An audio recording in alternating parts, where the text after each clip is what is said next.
Hello everyone. Now here again get a beautiful rubber band and then tie them around in this manner as we are showing here. You have to just get it pretty made in this manner and now you have to secure it as the way we are showing here. You have to just get it tightly and secured in this manner and this is gonna look even more pretty and cool. Keep on proceeding. Now here you have to get the patterns made like this, get it beautifully done in this manner. You have to get it secured in this way and get it out and tucked inside in this manner. Now get the beautiful strings. You have to just make it in this way and now you need to just secure it beautifully in this manner.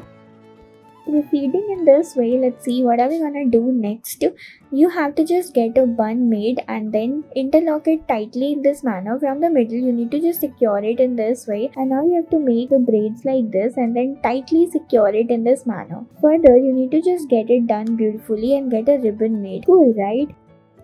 Proceeding in this way, let's see what are we gonna do. You have to just get a beautiful ribbon attached and then you have to make it in this manner. You have to secure it beautifully in this way and this is gonna look even more amazing. Cool, right? Now let's see what are we going to do.